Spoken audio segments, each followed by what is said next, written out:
ಒಂದು ಹಾಕಿ ಸ್ಟೇಡಿಯಮನ್ನು ಮಾಡಬೇಕು ಅಂತೇಳಿ ಅದಕ್ಕೆ ಮಾನ್ಯ ಮುಖ್ಯಮಂತ್ರಿಗಳಲ್ಲಿ ವಿನಂತಿ ಮಾಡ್ತೇನೆ. ಅದೇ ರೀತಿ ಒಂದು ಅಂತಾರಾಷ್ಟ್ರೀಯ ಮಟ್ಟದ ಸ್ವಿಮ್ಮಿಂಗ್ ಪೂಲನ್ನು ಕೂಡ ಮಾಡಬೇಕು ಅಂತೇಳಿ ನಾನು ತಮ್ಮಲ್ಲಿ ವಿನಂತಿಯನ್ನು ಮಾಡಿಕೊಳ್ತಾ ಇದ್ದೇನೆ.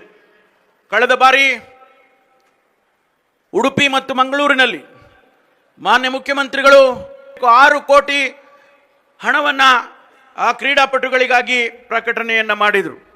ನಾನು ತಮ್ಮಲ್ಲಿ ವಿನಂತಿ ಮಾಡಿಕೊಳ್ತೇನೆ, ಮಾನ್ಯ ಮುಖ್ಯಮಂತ್ರಿಗಳಲ್ಲಿ, ನಮ್ಮ ಜಿಲ್ಲೆಯ ಎಲ್ಲ ಶಾಸಕರಿದ್ದಾರೆ, ಜಿಲ್ಲೆಯ ಕ್ರೀಡಾಪಟುಗಳಿದ್ದಾರೆ, ನಾವೆಲ್ಲರೂ ತಮ್ಮನ್ನು ಕೇಳ್ಕೊಳ್ತೇವೆ, ನಮಗೆ ಈ ಕ್ರೀಡಾಂಗಣಗಳನ್ನು ಹಾಕಿ ಇರ್ಬೋದು, ಟೆನ್ನಿಸ್ ಇರ್ಬೋದು, ಅಥವಾ ಸ್ವಿಮ್ಮಿಂಗ್ ಪೂಲ್ ಇರ್ಬೋದು, ಇವೆಲ್ಲವನ್ನು ಕೂಡ ನಾವು ಅಭಿವೃದ್ಧಿ ಮಾಡೋದಕ್ಕೆ ಕನಿಷ್ಠ 25 ಕೋಟಿ ರೂಪಾಯಿಯನ್ನು ನಮ್ಮ ಜಿಲ್ಲೆಗೆ ಕೊಡಬೇಕು ಅಂತ ಹೇಳಿ ನಾನು ಜಿಲ್ಲೆಯ ಎಲ್ಲ ಕ್ರೀಡಾಪಟುಗಳ ಪರವಾಗಿ ವಿನಂತಿಯನ್ನು ಈ ಸಂದರ್ಭದಲ್ಲಿ ಮಾಡ್ತೇನೆ. ಡಾಕ್ಟರ್ ಮರವೇಶ್ವರವರು ಒಂದು ಹಾಕಿ ಕ್ರೀಡಾಂಗಣ ಬೇಕು ಅಂತ ಹೇಳಿದ್ದಾರೆ. ತುಮಕೂರಿನಲ್ಲಿ ಎಲ್ಲ ಇದಾವೆ, ಹಾಕಿ ಕ್ರೀಡಾಂಗಣ ಒಂದಿಲ್ಲ. ಮತ್ತೆ ಅಂತಾರಾಷ್ಟ್ರೀಯ ಸ್ವಿಮ್ಮಿಂಗ್ ಪೂಲ್ ಒಂದು ಮಾಡಬೇಕು ಅಂತ ಹೇಳಿದ್ದಾರೆ. ಜೊತೆಗೆ 25 ಕೋಟಿನೂ ಕೂಡ ಕೇಳಿದ್ದಾರೆ. 25 ಕೋಟಿ ಕೊಡಕ್ಕಾಗಲ್ಲ.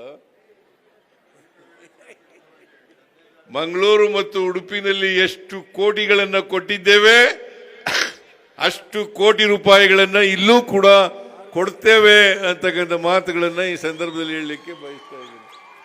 6 ಕೋಟಿ ಕೊಟ್ಟಿದ್ದೀನಲ್ಲ ಅಲ್ಲಿ, 6 ಕೋಟಿ 6 ಕೋಟಿ ಇಲ್ಲೂ ಕೂಡ 6 ಕೋಟಿ ಕೊಡೋಣ. ನಾವು ತುಮಕೂರು ಜಿಲ್ಲೆಯಿಂದ ಉತ್ತಮವಾದಂಥ ಕ್ರೀಡಾಪಟುಗಳು ಬರಲಿ, ಅವರೆಲ್ಲರೂ ಕೂಡ ರಾಷ್ಟ್ರ ಮಟ್ಟದಲ್ಲಿ, ಅಂತಾರಾಷ್ಟ್ರ ಮಟ್ಟದಲ್ಲಿ, ಒಲಿಂಪಿಕ್ಸ್ನಲ್ಲಿ.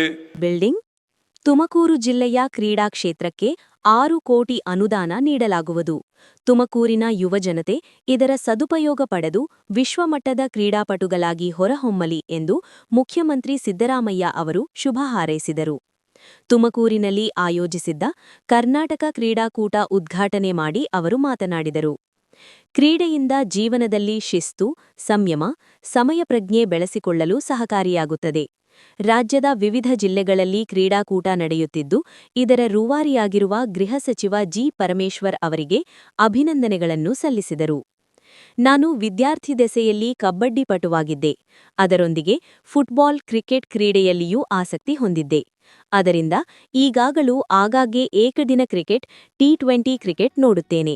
ಕೆಲಸದೊತ್ತಡದ ನಡುವೆಯೂ ಅಂತಾರಾಷ್ಟ್ರೀಯ ಫುಟ್ಬಾಲ್ ಪಂದ್ಯಗಳನ್ನು ವೀಕ್ಷಿಸುವುದನ್ನು ತಪ್ಪಿಸುವುದಿಲ್ಲ. ಕ್ರೀಡೆಯಲ್ಲಿ ಸೋಲು ಗೆಲುವು ಮುಖ್ಯವಲ್ಲ, ಕ್ರೀಡಾ ಸ್ಫೂರ್ತಿ ಮುಖ್ಯ.